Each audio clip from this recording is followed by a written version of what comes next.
오늘 파이낸셜 뉴스 2024년도 8월 27일자 기사네요. 트럼프 또 동맹 분담국 공격, 나토 2% 아닌 3% 내야 라는 또 억지를 쓰네요. 트럼프 나토 동맹국 GDP 2% 지출 약속 비난, 세계의 도둑질, 2% 대신 3%를 내라고 촉구. 올해 32개 회원국 가운데 23개국이 2% 목표 달성, 3% 내는 회원국 3곳에 불과. 주한미군 방위비 압박 우려. 이제 나토를 탈퇴하겠다고 트럼프가 했는데, 나토국에게 2%는 너무 적다, 3% 내라 하고 있다면은 또 이제 방위비, 주한미군 방위비 압박도 우려된다 이거죠. 트럼프가 되면. 그러니까 트럼프가 돼서는 안 된다는 거예요. 임기 당시 북대서양 조약기구 나토의 무임 승차를 주장하며 2%의 분담금을 요구했던 미국 도널드 트럼프 전 대통령이 11월 대선 앞두고 요구 금액을 3% 올렸습니다. 자기 임기 때 2%를 올려놓고는 이제 다시 대선을 앞두고는 3% 이제 올려야 되겠다. 계속 올린다는 거죠. 부동산업자라서. 트럼프는 유럽 동맹들이 우크라이나를 돕느라 분담금을 제대로 내지 않는다고 주장했습니다. 뉴욕 타임스, NYT 등 현지 매체들에 따르면 공화당 대선 후보로 나선 트럼프는 26일 현지 시간 미시간주 디트로이트에서 개최된 국가방위군협회 총회에 참석했습니다. 그는 이날 연설에서 지난 2014년도에 각국 국내 총생산비 GDP의 2%를 방위비 분담으로 합의했던 나토 회원국들의 약속을 지적했습니다. 트럼프는 2017년부터 2021년 대통령 임기 당시 유럽 나토 동맹국들에게 2% 지출 약속을 지키라며 나토 탈퇴까지 언급했습니다. 그런데 이제 대선을 약 3개월 앞둔 트럼프는 26일 연설에서는 2%는 세계의 도둑질이다. 자기가 제시한 액수 아니에요? 3%로 올려야 한다고 말했습니다. 그는 3% 목표에 대해서는 이는 대부분은 나토 국가가 약 30% 정도 국방비를 증액한다는 걸 의미한 것이라며 그들은 국방비 숫자를 보면 우크라이나에 쓰는 돈 때문에 그 수치가 줄어들고 있다고 주장했습니다.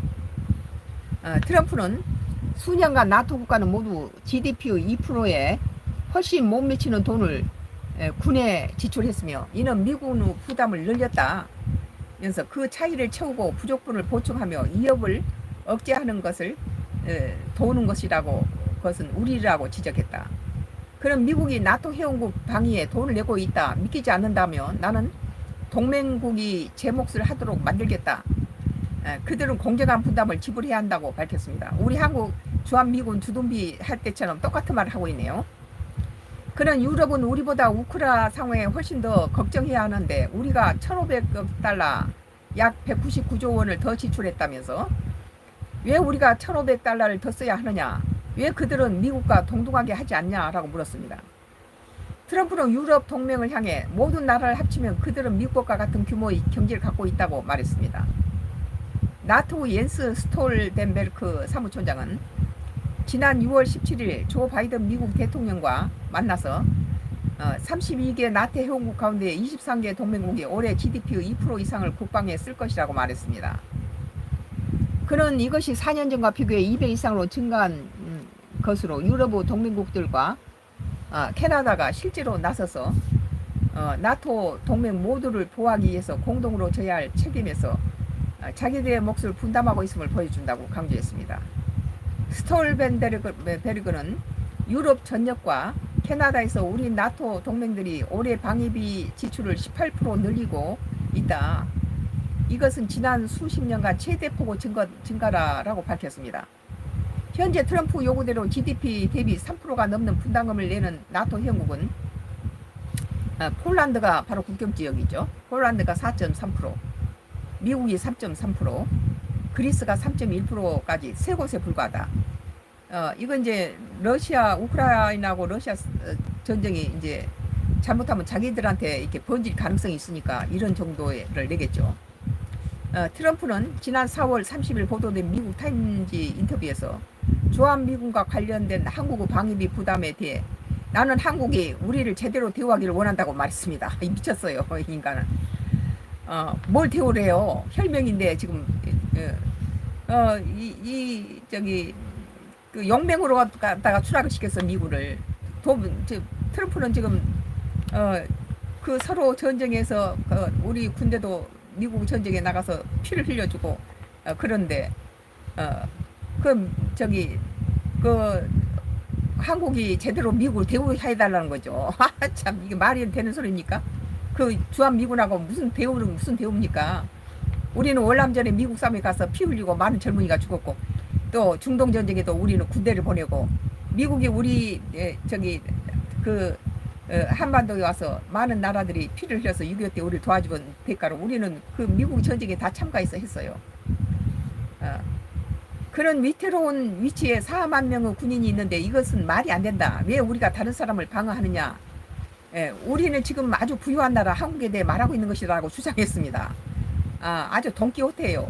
지금 저기 미국의 적인 북한이 9.11 테러처럼 북한에서 그 핵을 발사했을 게 미국을 했을 때는 중국이나 러시아에 관해서 불안해한 것보다 미국은 그 쿠바라든지 이런 북한 작은 나라 저기 자기는 손해볼 거 없는 그런 작은 나라들로 무모한 공격을 두려워하죠.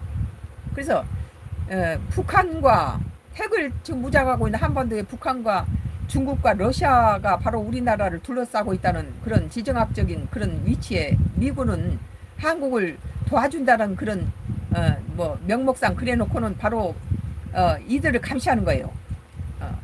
우리 한국은 이제 중국과 러시아와 북한이 핵으로 둘러싸인 데서 미국의 핵의 우산을 받고 있다 말은 그렇게 하고 있지만은 주한미군 주둔비 안 주면 나는 주한미군 철수할 거야 그러면서 주한미군 그 주둔비를 올리고 있는 용병 장사를 하고 있다는 거예요. 이게 나의 정치 코멘트로는 트럼프는 당선되면 나토 탈퇴하겠다고 선언했었는데 얼마 전에 그랬어요. 그리고 나토의 미국 간의 무역 거래에 관세를 올릴 예정이라고 선언했는데 그러니까 같은 동맹 지금 우크라이나 러시아 전쟁에서 나토와 미국이 같은 이렇게 우크라이나를 돕고 있고 이런 상황인데 그 자기 우방 아군한테다가 그 관세를 높이겠다 하라고 전부 이게 부동산 업자다 보니까 돈으로 관련해서 그렇게 지금 모든 걸 처리하고 있습니다. 이제 나토에 2%를 지원 거를 3%로 자기가 2%를 올렸는데 트럼프 제임스에 2% 올린 것을 지금 자기가 다시 재임할 경우에는 3% 올리겠다 하고 요구하고 있는 것입니다. 트럼프는 해외 모든 나라에게 뜯어먹기 수작을 하고 있죠. 주한미군 주둔비를 한국에 올리기 위해서 주한미군 철수라는 카드를 트럼프가 사용하고 있습니다. 그러니까 우리는 이제 핵을 갖다가 핵을 개발하고 핵무장해야 된다고 우리나라는 이제 미국에 너무 의지해서는 안 된다고 저는 개인적으로 보죠. 주한미군 철수라는 카드를 트럼프가 지금 이걸로 사용하고 있어요. 주둔비 올리기 위해서. 용병이 어떤 것입니까? 돈 주고 팔아먹는 그런 군대 아니에요? 용병은 자기가 위험하면 도망치죠. 그냥 버리고 도망치는 게 용병이에요. 우리는 언제까지 미국의 주한미군 증강에 놀아나야 하는가? 자주국방이 시급하고 미국은 온전히 믿을 수 있는가? 바이든은 영원히 한국을 폐구산 안에서 보호받으니까 핵 절대 만들지 마라 하면는데 트럼프는 한국 핵만 개발하는 거 나는 반대하지 않는다. 그리고 주한미군 철수다 이런 식으로 나오는 것은 바로 한국이 핵을 개발하고 핵으로 무장하는 것이 쉽지 않다는 걸 알고 그 주한미군 엄청난 그때는 5배를 요구했었잖아요. 이런 이제 수법이죠. 다행히 해리스가 지금 상태가 좋으니까